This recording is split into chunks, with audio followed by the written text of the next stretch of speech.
Welcome to another episode, everyone. And we go deep inside ADX Florence. They say the worst prison in the United States of America. Let's see if you agree. Get right into it.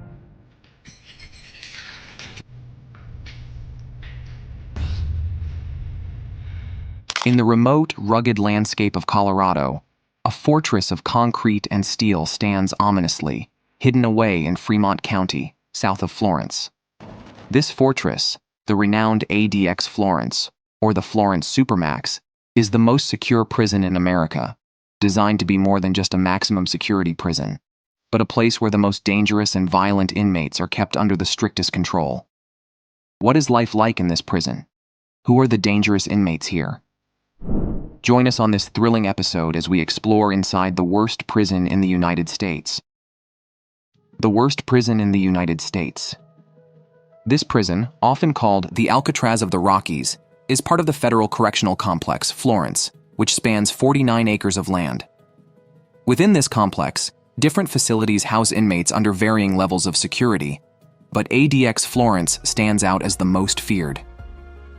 The prisoners here are confined to their cells for nearly the entire day, locked away in single cells made of poured, reinforced concrete. These cells are designed not just to contain, but to prevent even the possibility of self-harm. The prison operates with a high staff-to-inmate ratio, ensuring 24-hour supervision and control. ADX Florence was born out of necessity. The Federal Bureau... Now I know that they have El Chapo here, or they had him here at one point. They were saying, and a bunch of others. I just saw that one dude, was he a school shooter or something? This is where they house, and that's what they're doing, housing them. Gang leaders and the most hardened criminals in the country. And this is Supermax. I see how they got all the police at the door, and the staff to inmate ratio, as they said, is high in the staff's favor, and it's the most secure prison in America. Bureau of Prisons needed a place to isolate the most violent, uncontrollable inmates, those who posed a constant threat to the lives of staff and other prisoners. The urgency for such a facility became clear on October 22, 1983, when two members of the Aryan Brotherhood, Thomas Silverstein and Clayton Fountain, fatally assaulted correctional officers Merle Klutz and Robert Hoffman at the United States Penitentiary in Marion. These brutal attacks, occurring just hours apart, Want to make the switch to Shopify? Here's how to do it in a few easy steps. Sign up for a free trial at shopify.com and download one of our... exposed the flaw. I remember that. I remember those attacks. I read a book on that. I remember that dude Klutz, rings a bell. It was in 1983. Laws in prison design and security. Norman Carlson, the Federal Bureau of Prisons director at the time, proposed a solution. A prison that would lock away the most dangerous individuals, those who had no regard for human life, in a place where they could do no more harm. Under his leadership, USP Marion was put on permanent lockdown, serving as the model for what would become ADX Florence. The construction of ADX Florence was no small feat. Despite the county already housing 9 prisons, the promise of 750 to 900 permanent jobs led the residents to raise $160,000 to buy 600 acres of land for the new facility. The groundbreaking ceremony drew hundreds of people, all witnessing the birth of what would become one of the most infamous prisons in the world. Designed by 2 architecture firms from Colorado Springs. This is how sick these people are. You know, they holding celebrations. This seems to be an inhumane place. Now, I know that some of the people who are here, you may say deserve to be here, and they committed some heinous crimes. But it's not for you or me to judge them. ADX Florence cost $60 million to build and opened its doors on January 10, 1995. What does the home of the most dangerous men in the federal prison system, those whose escape would pose a serious threat to national security, look like? The Alcatraz of the Rockies. Most of ADX Florence sits above ground, but an underground tunnel connects the cell blocks to the lobby. Each cell has a cold concrete desk, a hard stool, and a firm bed. The toilet shuts off if it's blocked, the shower is on a timer to stop flooding, and the sink has a faucet that can't be used as a weapon. Polished steel mirrors are bolted to the wall, and inmates can control the electric lights. They also have a radio and television that offers recreational, educational, and religious programs, along with 50 mainstream channels and Netflix content. The cell windows are tiny, just 4 inches by 4 feet, allowing inmates to see only the sky and the roof. This makes it nearly impossible for them to figure. I couldn't see. He didn't say if these TVs and radios inside of their cells or not, and I can't see any TVs inside of the cell. So, because if they're in the day room, what good does that do? They don't even leave their cells, apparently. Figure out where they are in the prison. Inmates exercise in a concrete pit that resembles an empty swimming pool, designed to keep them disoriented. The pit is so small that it can only take 10 steps in a straight line or 31 steps in a circle. Food is usually delivered directly to the cells, but some inmates who are transferred from other prisons might get the rare chance to eat in a shared dining room. The prison is packed with motion detectors, cameras, and 1,400 remote-controlled steel doors. Officers in the control center watch the inmates day and night. If they suspect an escape attempt, they can hit a panic button that locks down the entire facility. Pressure pads and 12-foot razor wire fences surround the perimeter and are constantly patrolled by heavily armed officers. ADX Florence has 6 different security levels: general population units, which are also grouped into Delta, Echo, Fox, and Golf, the Special Housing Unit, the Special Security Unit, also known as the H Unit, the Control Unit, Intermediate or Transitional Units, which are known as Kilo and Joker, and Range 13. Each of these units has a specific purpose. The Control Unit holds inmates who have committed serious offenses or acts of violence in other prisons, as well as high-ranking members of prison gangs. The H Unit is for inmates involved in terror groups or those under special administrative measures. Range 13 is an even more secure area with only 4 cells, meant for inmates requiring the tightest control. The Intermediate Units house step-down inmates who might be transferred to another prison if they stay out of trouble. This is the only part of ADX where inmates can lock themselves in their cells, move around their range, and interact with other inmates. If they behave well, they might be moved to a less restrictive unit at USP Florence High. In 2007, the Bureau Hey, it's Ryan Reynolds, and this year our holiday commercial is just stuff I picked up for $5 from a yard sale. Oh, good. of Prisons allowed the media to tour ADX Florence. Reporters were struck by the astonishing and eerie quiet inside the prison, feeling a strong sense of security due to the strict measures in place. Henry Schuster, a 60 Minutes producer, remarked that just a few minutes inside a cell made him realize how quickly the walls can close in. Unlike other prisons like California's Pelican Bay State Prison, which struggle with overcrowding, low staff-to-inmate ratios, and security problems, ADX Florence has faced less criticism. After a 1998 tour, Jamie Fellner from Human Rights Watch noted that the Bureau of Prisons had effectively implemented a tough penal model. What is it like living there? The extreme conditions in ADX Florence. In 2012, 11 inmates filed a federal class action lawsuit against the Bureau of Prisons in Cunningham versus the Federal Bureau of Prisons. The lawsuit accused the prison of cruel abuse and failure to properly diagnose inmates who were seriously mentally ill. At the time, at least 6 inmates had allegedly taken their own lives. After the lawsuit was filed, a 7th inmate also died by taking his own life, and his case was added to the lawsuit. Critics argue that keeping prisoners in solitary cells for long periods severely damages their mental health. Many studies back up these claims. By March 2015, settlement talks were in progress, led by a federal magistrate, and the Bureau of Prisons had already started making some changes. Inmates held in Unit H are placed under special administrative measures that prevent them from speaking to journalists or even communicating privately with their lawyers or families. In 2012, a British magistrate refused to extradite Julian Assange to the United States on espionage charges, partly because he might be subjected to solitary confinement and special administrative measures at ADX Florence.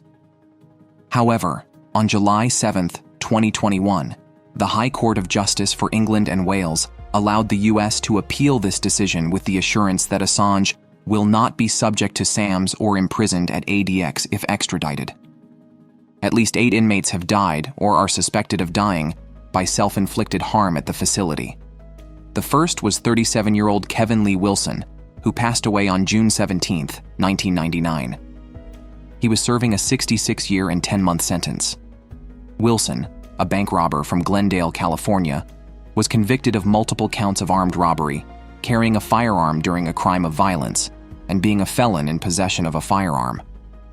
Next was 43-year-old Gregory Britt, who lost his life on December 9, 1999. He was serving a life sentence after being convicted of fatally assaulting a fellow inmate at the Lorton Correctional Complex in Virginia in 1983. Lawrence Claker passed away on November 18, 2000. I thought the place was all so secure. The securest prison in America. More than Guantanamo Bay. How are these people unaliving themselves? How? Because apparently they can't get any weapons to unalive any officers there. It's so secure, but somehow they can get their hands on something to take their own lives. 2002, at the age of 45, he was serving a life sentence plus 5 years. Claker had been convicted in 1986 for escaping jail in New Orleans, kidnapping a schoolteacher in Alabama, and later becoming an enforcer for the Aryan Brotherhood in federal prison. Lance Vanderstappen, 26th, passed away on April 17, 2006. He was serving a 25-year sentence. Vanderstappen, a member of the Soldiers of Aryan Culture, committed various violent assaults in prison, including violently attacking a fellow inmate in a courthouse holding cell. 35-year-old John Frierson died on May 27, 2008. He was serving 4 consecutive life sentences after going on a shooting spree at 17, taking the lives of his grandparents, brother, and aunt. He was later transferred to ADX after taking the life of a fellow inmate in Mississippi. Jose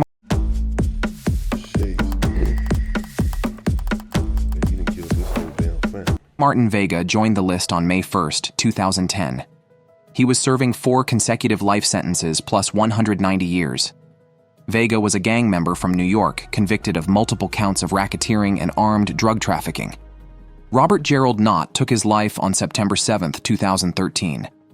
He was serving a life sentence after being convicted of carrying out a 9-day crime spree across several states in 1988 that included kidnappings and led to the deaths of a hostage and his accomplice.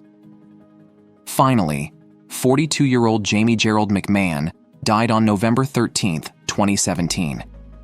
He was serving a life sentence after being sentenced alongside his stepbrother for a methamphetamine-induced rampage that included 2 homicides and a bank robbery in Iowa before fleeing to Florida with 2 women. So basically, at a facility known for housing the nation's most dangerous criminals and terrorists, some men ended their suffering by taking their own lives. Others tried but failed, only to face punishment for their attempts. Some mutilated themselves, cutting off body parts, while others lived for months in filth. Before this lawsuit, at least 14 other lawsuits had been filed by ADX Florence prisoners, but each was dismissed before trial. However, this case continued into pre-trial discovery, accompanied by productive private discussions between prison officials, Department of Justice lawyers, and the inmates' attorneys. Most of the original plaintiffs were transferred to other facilities, where they now receive more appropriate care. Men like Jonathan Francisco, who was so severely mentally ill that the BOP transferred him to a more suitable facility in 2013. One of the lead plaintiffs, Harold Cunningham, is serving a life sentence plus 380 years for a series of crimes, including murder. In 1996, during a state trial where he represented himself, he stabbed a witness in open court. Diagnosed as severely mentally ill, Cunningham was taken off his medication upon arrival at ADX Florence in 2001 and placed in the facility's control unit, where prisoners were not allowed to take medication. Okay, well, there you go. You took him off his damn medication, and you said he's been diagnosed with a mental illness, so he's not faking it, then what do you expect? He stabbed someone in open court. Yeah. He's not on this medication. Years later, he was given a telepsychiatry session while handcuffed and surrounded by correctional officers. Another original plaintiff, John Jack Powers, came to federal prison without any history of mental illness, but went mad behind bars. After witnessing an inmate murder, he was diagnosed with PTSD. His mental illness worsened as he was transferred between facilities, leading him to self-harm. Powers bit off his pinky, yet officials at ADX Florence failed to provide the help he needed. Only when he was transferred to a facility specializing in mental health care did he begin to recover, but he would be sent back to Colorado, starting the cycle of destruction again. Since the lawsuit, the Bureau of Prisons has also implemented confidential spaces for secure mental health consultations and group therapy. The mental health staff at ADX Florence has more than doubled in size since the litigation began. New policies at ADX Florence ensure that arriving prisoners are properly screened by medical professionals to determine if they are mentally ill. Screening will occur before, during, and after the inmate's arrival. If mental illness is detected, the prisoner will either be transferred to a more suitable facility or treated at ADX Florence if their security needs cannot be managed elsewhere. The deal also lifts the ban on prescribing psychotropic medicine in the prison's control unit, ensuring that those who need the most intense treatment for their mental illness will receive it. Achieving this momentous decision wasn't easy. Formal mediation in the case, presided over by Magistrate Judge Michael Hegarty, took hundreds of hours over several years. Tensions became so high at one point that there was a year-long break in negotiations. This was me, struggling to keep up with posting consistently on YouTube and getting less views than normal, until I found. However, the settlement has received the support of most plaintiffs who are already seeing its benefits. Who are the inmates currently benefiting from these policies? Zacharias Moussaoui. Born on May 30th, 1968, Zacharias Moussaoui is a French member of Al-Qaeda. He admitted in a U.S. federal court that he had conspired to end the lives of American citizens as part of the 9/11 attacks. Moussaoui is now serving life imprisonment without parole at the federal ADX Supermax prison. He is the only person ever convicted in a U.S. court for the September 11 attacks. He was arrested on August 16, 2001 by the FBI in Minnesota for an immigration violation. His suspicious behavior, including his flight training in Eagan, Minnesota, raised red flags.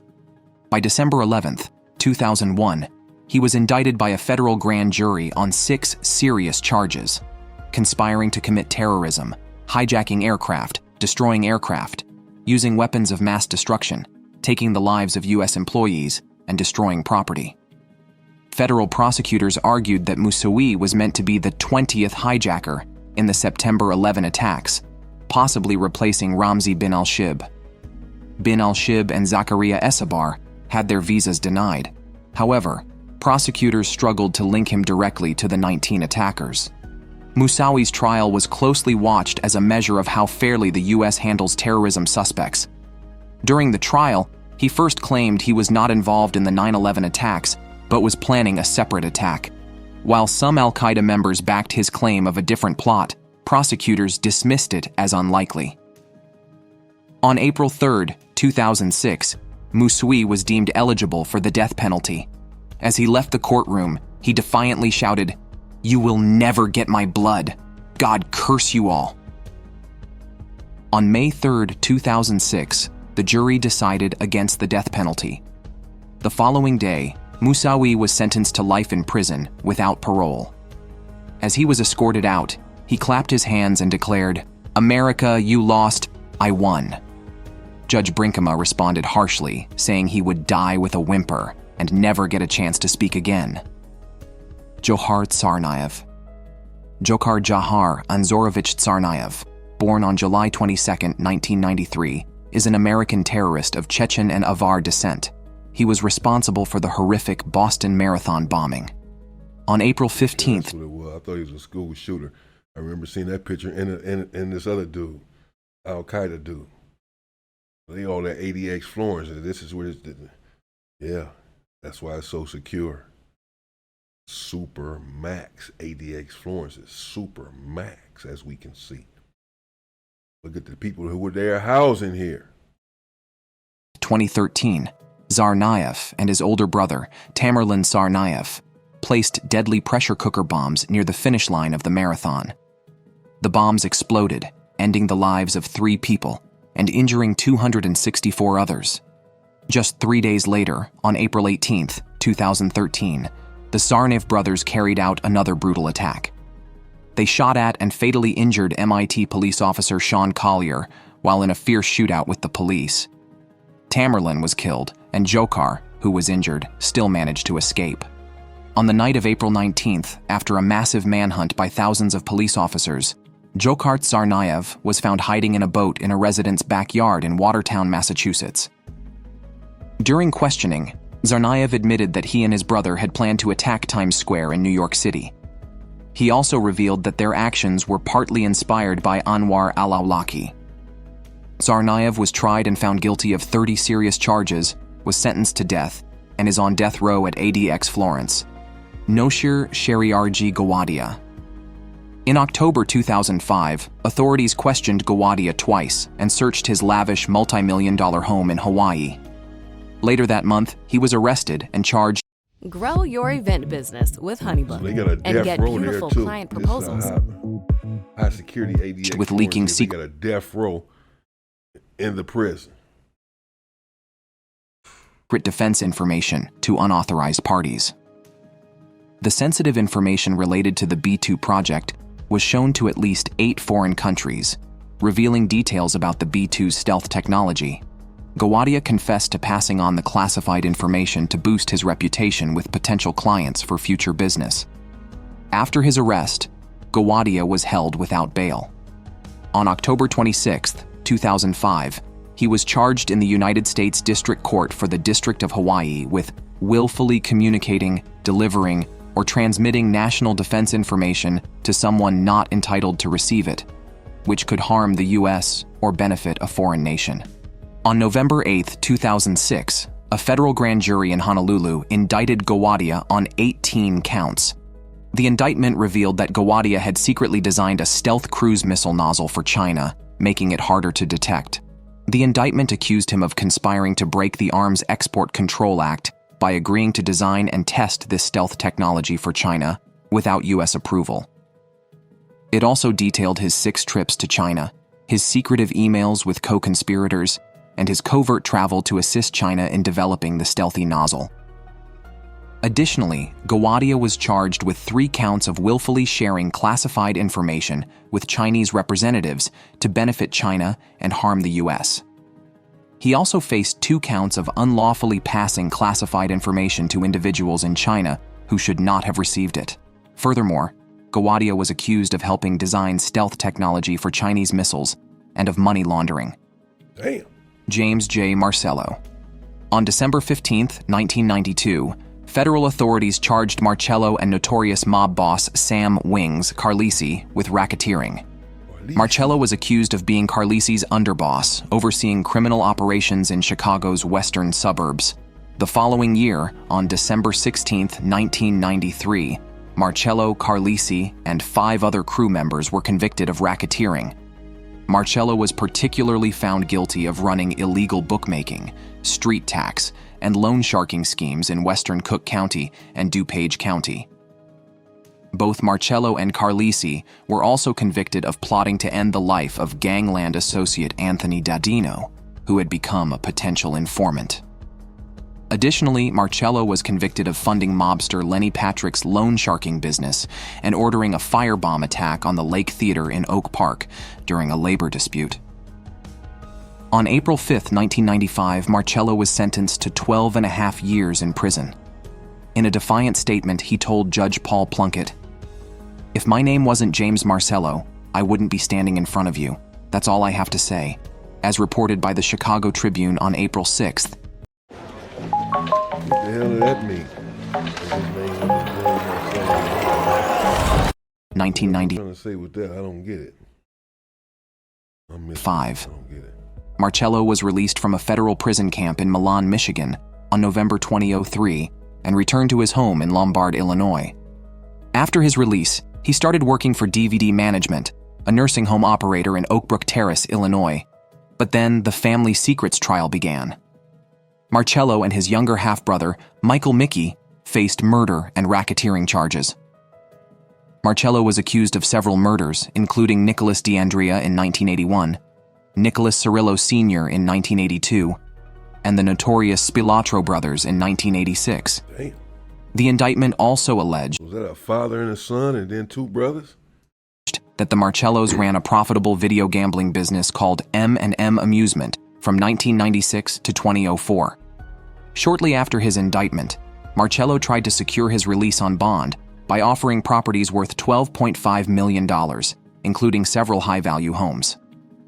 However, on April 29, 2005, U.S. District Judge James Zagel denied his request.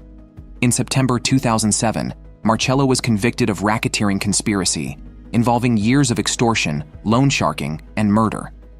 On February 5, 2009, he was sentenced to life in prison for the Spilotro murders. Judge Zagel, while acknowledging Marcello's potential, expressed regret that he had not led a better life and sentenced him to life behind bars. Immediately after his sentencing, Marcello was sent to the high-security United States Penitentiary in Atwater, California. However, due to ongoing appeals, he was returned to the Metropolitan Correctional Center in Chicago. Despite Marcello's appeals being nearly exhausted, the federal government attempted to transfer him back to Atwater in February 2012, but Judge Zagel intervened, insisting Marcello remain in Chicago until his appeal was resolved. Marcello is now imprisoned at the ADX Florence Supermax prison in Colorado. Okay, they sent him through a whole lot though. He's in ADX. He ends up in ADX. You're gonna have to be tough to do time up in there, clearly. The one dude bit off his damn pinky. Ramzi Ahmed Youssef.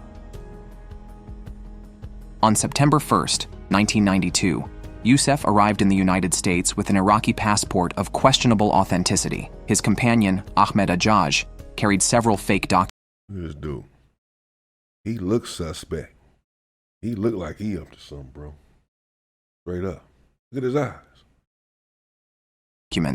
Including a poorly forged Swedish passport. To distract officials and help Youssef get through, Ajaj was immediately arrested when immigration officers discovered bomb-making manuals, videos of extremists, and a cheat sheet lying to inspectors in his luggage. Investigators later linked their travel to a call from Sheikh Omar Abdelrahman, a militant preacher from Egypt. Youssef was detained for 72 hours and questioned repeatedly, but due to overcrowding, he was given a hearing date of November 9, 1992, for his asylum request. Claiming to be Abdul Basit Mahmoud Abdul Karim from Pakistan, he said he lost his passport. On December 31, 1992, the Pakistani consulate in New York issued a temporary passport to this alias. While moving around New York and New Jersey, Youssef stayed in contact with Abdel Rahman using a cell phone. Between December 3rd and 27th, 1992, he made conference calls to key numbers in Balochistan, Pakistan. Ajaj never reclaimed the bomb manuals and tapes, which stayed at the FBI's New York office after they were released by Judge Reena Raghi in December 1992.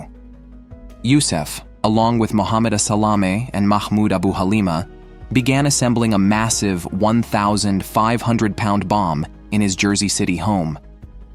He ordered chemicals while recovering from a car accident caused by Salame.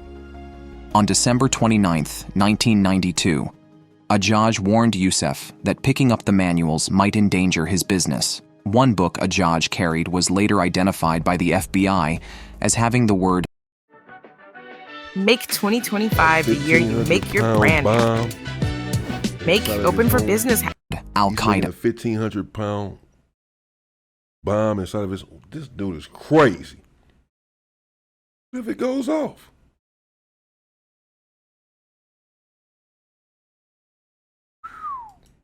Meaning the base. In a 2002 interview, co-conspirator Abdul Rahman Yassin revealed that Youssef initially planned to attack Jewish neighborhoods in New York City, but changed his mind after visiting Crown Heights and Williamsburg. Yassin also said Yusef received bomb-making training in a camp in Peshawar, Pakistan. On February 26, 1993, Yusef rented a rider van and packed it with explosives. He loaded 4 cardboard boxes filled with paper bags, newspapers, urea, and nitric acid, and placed 3 red metal cylinders of compressed hydrogen, along with 4 large containers of nitroglycerin and blasting caps, into the van. The van was driven into the garage of the World Trade Center, where it exploded. Yusef escaped the U.S. hours later, reportedly fleeing to Iraq and then Pakistan. The FBI added him to its 10 most wanted fugitives list on April 21, 1993. Back in Pakistan, Yusef went into hiding.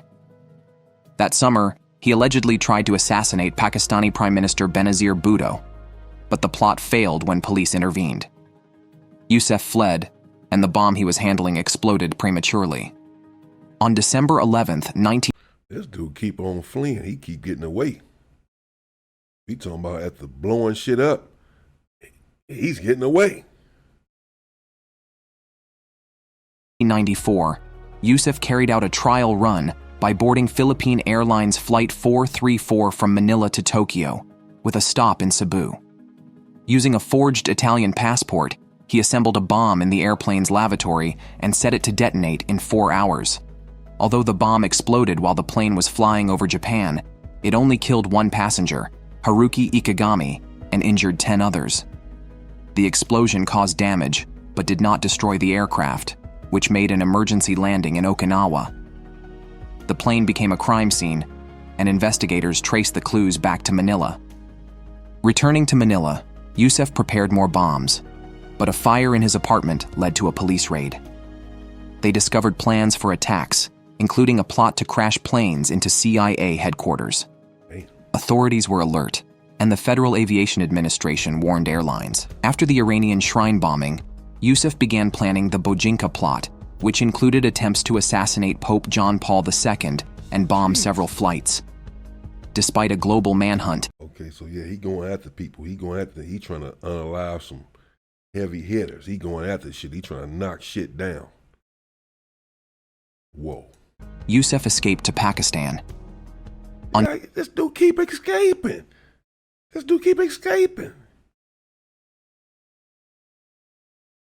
How is that possible? January 31st, 1995, he flew from Pakistan to Thailand and met with associate Istaik Parker, instructing him to check bombs on Delta Airlines and United Airlines flights. Parker, too frightened to follow through, returned to Yusef's hotel and falsely claimed it was too risky. Yusef wanted to get bombs onto a plane flying to the US, so he contacted a friend with diplomatic immunity in Qatar. This friend agreed to take the suitcases to London and then check them onto a flight to the US. The plan was for the bombs to explode mid-flight and destroy the plane. Yusef hoped the friend's immunity would ensure the suitcases would be loaded onto the plane. According to Simon Reeves' book, The New Jackals, the friend's name is not known, but his father was a high-ranking politician in Qatar. At that time, Yusef's uncle, Khalid Sheikh Mohammed, was staying in Qatar with a Qatari official. However, the suitcases were never checked in. Yusef and Parker returned to Pakistan on February 2nd, 1995. Following a tip from Istaik Parker, on February 7th, 1995, Pakistani and U.S. agents raided Room 16 at the Sukasa guest house in Islamabad. They captured Yusef before he could move to Peshawar.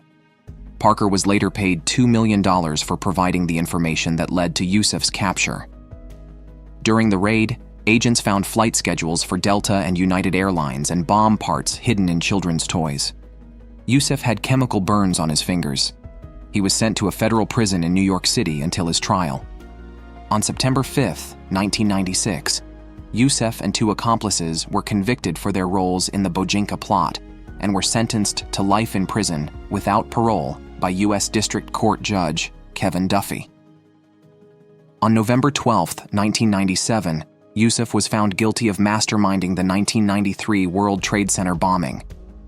On January 8, 1998, Judge Duffy sentenced Youssef to life in prison plus 240 years for both bombings and recommended that he be kept in solitary confinement.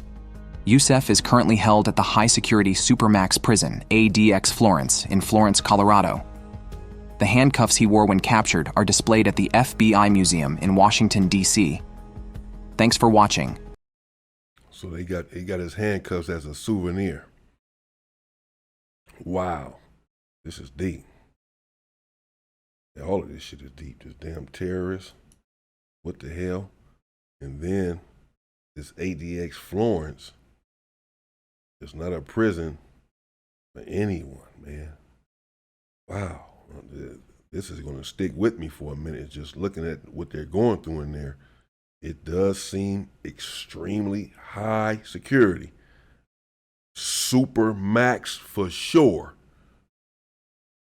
There's no escaping for sure. And as we can see, many people are taking their lives in there because they can't deal with the isolation, the torment, and the torture that is ADX Supermax there in Colorado.